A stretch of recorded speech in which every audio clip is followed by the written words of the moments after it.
Hello busy people అందరికీ నమస్తే. ఈరోజు డే 2 అయితే స్టార్ట్ అయిపోయింది మా ట్రిప్‌లో. మేము ఎక్కడున్నాం అనుకుంటున్నారా? గెస్ చేయండి చూద్దాం.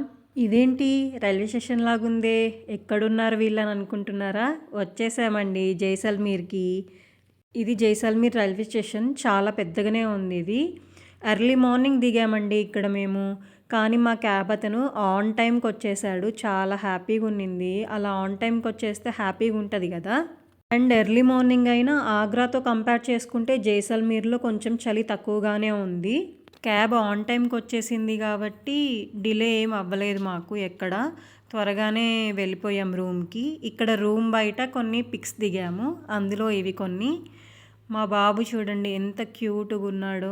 చాలా బాగున్నాడు కదా, క్యూట్గా ముద్దుగా. మేము బ్రేక్ఫాస్ట్ ఇక్కడే కంప్లీట్ చేసుకొని ఇంకా సైట్ సీయింగ్ ప్లేసెస్ ఉంటాయి కదా వాటికి వెళ్ళాము. దారిలో చూడండి విండ్ మిల్స్ ఎన్ని ఉన్నాయంటే ఇక్కడ చాలా ఉన్నాయి విండ్ మిల్స్ అనేవి. నాకు తెలిసి ఇక్కడ పవర్ జనరేషన్ వచ్చేసి విండ్ మిల్స్ ద్వారానే చేస్తారనుకుంటా, ఎలక్ట్రిసిటీ బోర్డు. ఇక్కడ ఎడారి కదా, అంతా గాలి ఎక్కువ వస్తుంటుంది కాబట్టి విండ్ మిల్స్ ద్వారానే పవర్ అనేది సప్లై చేస్తుంటారు. హైవే అంతా ఖాళీగా ఉందండి, అసలు జనాలే లేరు. కార్స్ అయితే మన ఓన్ డ్రైవింగ్తో అయితే మనకి ఇక్కడ ఈ రోడ్డు మీద నిద్ర వచ్చేస్తుంది. అంత ప్లెజెంట్గా ఉందన్నమాట హైవే మొత్తం. మన సైడ్ అయితే మన సౌత్ సైడ్ బాగా రష్ ఎక్కువ ఉంటుంది, ఇక్కడైతే అంత లేదు. ఇది గుర్తుపట్టారా ఈ సీనరీ? మీరు ఎక్కడ చూసారో చెప్పండి, ఏ మూవీలో చూసారో చెప్పండి, కనుక్కోండి చూద్దాం.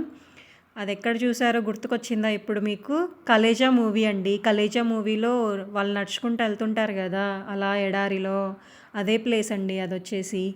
ఇక్కడ హౌసెస్ కూడా చాలా డిఫరెంట్గా ఉన్నాయండి. అసలు ఒక్క ఇటుక పిల్ల కూడా వాడరు వీళ్ళైతే. మరి దేంతో కన్స్ట్రక్షన్ చేస్తారో అర్థం అవ్వలేదు. లైమ్ స్టోన్ ఉంటుంది కదా, లైమ్ స్టోన్తో యూస్ చేస్తారనుకుంటా. కన్స్ట్రక్షన్ చూడండి ఎంత ప్లెయిన్గా ఉందో. చిన్న చిన్న చెట్లు అండి, పెద్దవైతే ఎక్కువ ఎక్కడ లేవు. చిన్న చిన్న చెట్లు అన్నీ, అదే ముళ్ళ చెట్లు అంటారు కదా అలాంటివి ఉన్నాయన్నమాట, చిన్న చిన్నవి. అంతా ఎడారే అండి. చూసేకైతే బాగుంది, చూడొచ్చు ఒకసారి విజిట్ చేయొచ్చు అనమాట ఈ ప్లేస్ని. ఎక్కడికి వచ్చామని అనుకుంటున్నారా? టెంపుల్కి వచ్చామండి. ఇది వచ్చేసి బిఎఫ్ఎస్ వాళ్ళు కట్టించినది. బిఎఫ్ఎస్ అంటే ఏంటి అని అనుకుంటున్నారా? తెలియని వాళ్ళకి చెప్తున్నాను. బార్డర్ ఫోర్స్ సెక్యూరిటీ ఉంటుంది కదా, వాళ్ళు కట్టించినదండి. అందుకే వాళ్ళ పోస్టర్స్ అవన్నీ ఉన్నాయి. ఇక్కడ ఇది చాలా ఫేమస్ అనమాట. జైసల్మీర్కి వస్తే ఈ ప్లేస్కి కంపల్సరీ విజిట్ అవ్వాల్సిన ప్లేస్ ఇది.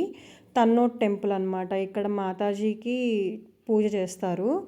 మాతాజీ అంటే ఎవరో కాదండి, అమ్మవారు. నార్త్ సైడ్ ఎక్కువ అమ్మవారికి తర్వాత శివుడికి ఎక్కువ పూజ చేస్తారండి. టెంపుల్ చిన్నదే, రష్ అయితే ఏం ఎక్కువ లేరు, నార్మల్గానే ఉన్నారు. బట్ పవర్ఫుల్ దేవత అనమాట అమ్మవారు ఇక్కడ వచ్చేసి. ఇక్కడ మనలాగేనండి, ఇక్కడ కూడా బలి ఇస్తారు గొర్రెల్ని మేకల్ని. మన సైడ్ చెట్లకి మనము ముడుపులు కడతాం కదా మన కోరిక నెరవేరాలి అని చెప్పేసి, ఇక్కడ కూడా అలానే ఉంది. చాలా కట్టారండి ముడుపులు అయితే. లోపలికి వెళ్ళే కొద్దీ చూడొచ్చు మీరు వీడియోలో. చాలా అంటే చాలా ముడుపులు ఉన్నాయి. ఇప్పుడైతే అమ్మవారి దర్శనం చేసేసుకుందాం రండి. టెంపుల్లో ఒక ఫీల్ ఉంటుంది కదండి, ఎప్పుడైనా కానీ మనం టెంపుల్స్కి వెళ్తే చాలా ప్రశాంతత వైబ్ అనేది వస్తుంది. చాలా ప్రశాంతంగా ఉంది ఇక్కడ కూడా. అమ్మవారు చూడండి ఎంత బాగా అలంకరించారో. చూడండి, చెప్పాను కదా ఇందాక మనం ముడుపులు కడతామే, ఇక్కడ కూడా అలా కట్టారని చెప్పేసి. చూడండి ఎన్ని ఉన్నాయో, అసలు 100 నెంబర్ ఆఫ్ ఉన్నాయన్నమాట. చాలా అంటే చాలా ఉన్నాయి. ఇక్కడ మేము దర్శనం చేసుకునేటప్పుడు కూడా వేరే వాళ్ళు కడుతున్నారు. చూడండి ఎంత హైట్ ఉన్నాయో ఇవి గొర్రెలు వచ్చేసి. ఇవి చూసి మా పిల్లలు భయపడ్డారు, మా బాబు భయపడ్డాడనమాట, అవి ఏమైనా మిందికి వస్తాయేమో అని చెప్పేసి. ఇక్కడ ఒక బావి ఉంది. ఆ బావి అయితే చాలా లోతు ఉందండి, కానీ వాటర్ ఉన్నాయి, చూయించారు మా వారు. నెక్స్ట్ వీడియోతో కలుద్దామండి. Bye bye.